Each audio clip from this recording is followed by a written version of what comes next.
Hello, my name is Marcus Fox and I'm an agricultural consultant based in the SAC Kendal office.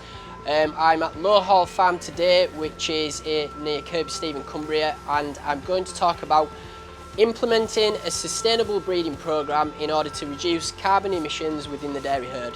The UK is considered to be a global leader in low carbon milk production. However, as one of the biggest contributors to methane emissions in the UK, farmers are still under a lot of pressure to reduce those emissions further. Implementing a sustainable breeding programme in conjunction with good reproductive management, farmers can look to reduce emissions within the dairy herd. A sustainable breeding programme consists of the following actions. Try to identify the most genetically superior animals within the herd. Maximise the use of sex semen where possible. Try to increase the lifetime productivity of those animals. Aim to improve feed conversion efficiency and try to keep inbreeding within a safe level.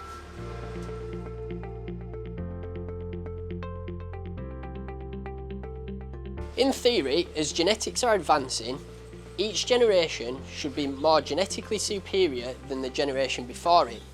Therefore, the younger the animal, the more genetically superior it's likely to be.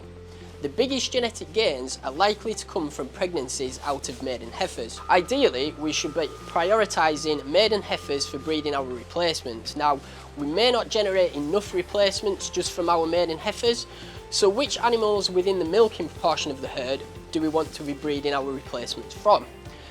Now, when we're looking at our cows, there's two things to take into consideration. One thing is the phenotype of that animal, another thing is the genotype of that animal.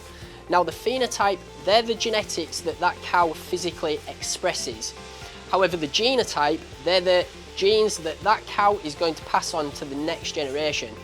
So how do we identify what genes those cows are going to pass on to the next generation?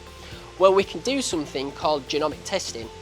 Now, genomic testing involves taking either a hair or a tissue sample. This gets sent off to a laboratory, and what you get is something similar to a bulletproof. We can use this information to determine what animals we want to be breeding from. What the farmer prioritises is entirely up to them. However, if we're looking at breeding for reduced emissions, the things that we need to be focusing on are our health and management traits, our feed conversion efficiency, and the lifetime performance of those animals. Using sex semen, ideally we want to maximise the use of sex semen where possible. Sex semen has improved massively over the last few years, and using sex semen you should be able to achieve similar success rates to that of conventional semen. Increasing the number of female calves born from genetically superior cows and heifers will speed up that genetic progress. Using sex semen also allows us to increase our use of beef on dairy. Increasing the amount of high value beef calves will reduce the amount of low value bull calves leaving the farm. Bull selection criteria. There are numerous traits that we can select for when we're looking to pick bulls for breeding our replacements. However, our aims are to improve lifetime productivity, improve feed conversion efficiency, and improve health and fitness traits. Breeding indexes have been developed to help producers select for a combination of health, management and production traits.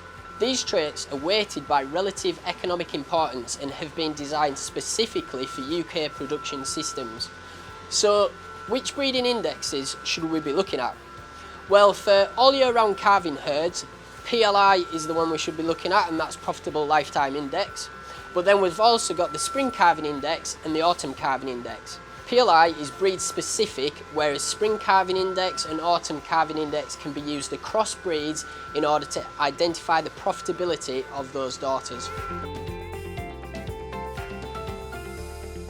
Feed conversion efficiency. Try to avoid breeding excessively large cows, as larger cows will require more energy for maintenance in comparison to smaller cows. The more dry matter a cow consumes, the more methane that's going to be produced during digestion. The Feed Advantage Index is expressed as kilograms of dry matter saved during each lactation, and it looks at the predicted size of those daughters in relation to production levels. Another index that has recently been developed is the EnviroCow Index. Now, the EnviroCow Index looks at feed conversion efficiency as well as other health, production and management traits.